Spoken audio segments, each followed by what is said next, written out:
So you've already seen the rule of 31. But how do you reach the rule of 31? How do you reach that board you're trying to hit? You can't just aim at that one board and hit it. You actually have to make a marker closer to you. Well, the great thing is there is markers on the lanes for you to do that with. Let's go take a look. So you have three sets of dots on the approach. You have the ones in the back of the approach for where you be able to step and everything else. Then the ones up here to kind of tell you which are in line obviously with those dots. There's 40 boards in the lane. You got 5, 10, 15, 20, 25, 30, 35, and then 40 for the final board.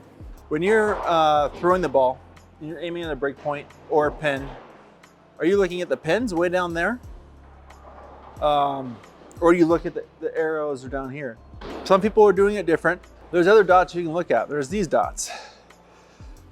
I don't like these dots. And on further inspection, these aren't dots that are lined up 5, 10, 15, 20. You can use these still as aiming tools to aim. Just be wary they're not 5, 10, 15, 20.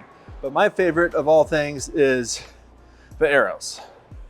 But this is what I see majority of bowlers have been using. So let's say you get to a new alley. You're using the rule of 31. It's a 40-foot pattern. You're looking 2/3 of the way down, and you get to your 9 board. So now where do you go? Well, it depends on your the type of style you bowl, your bowling balls you have.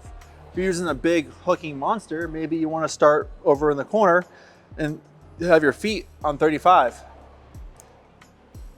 Looking back here and you're standing on 35 is ridiculously different because you're looking down at the lane and you're seeing to 9 boards, maybe 18. But if I walk forward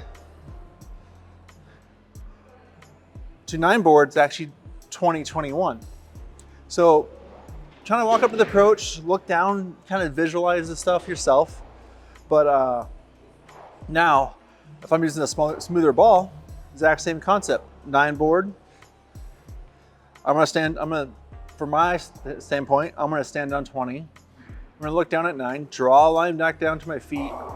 Look, I'm gonna be going across 12 to hit the 9 board. And then the ball will exit the point at the 9 board. This is just like, so if you ever golf and you're looking at the putted line and you see the hole and you see your apex point, you don't aim just the apex point. You draw a line back, you line your putt up, and you hit a blade of grass that's in front of your ball to go forward. Hit that blade of glass. If you hit that blade of grass, your ball's going to go towards the apex you want and have a higher chance of going in. Same concept for bowling. You have your points.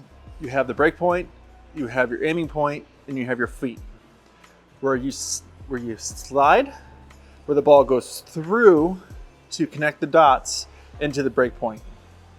Sometimes you're going to have to move that break point due to how the lane's reacting. You can't always just go rule 31. Sometimes it goes in, sometimes it goes out. Sometimes you get that forgiveness on the outside, and sometimes you just have to move in, move your feet left, for lefties right, and then stay more straight up the middle of the lane. Moving that break point in. It's supposed to be 9, being like 10, 11, 12. Depends on what's going on and how it's being breaking down throughout the day. But hope you enjoyed the tip. Let me know your thoughts, how this has helped improve you, or if any tips you can add to it. Have a good one. Peace.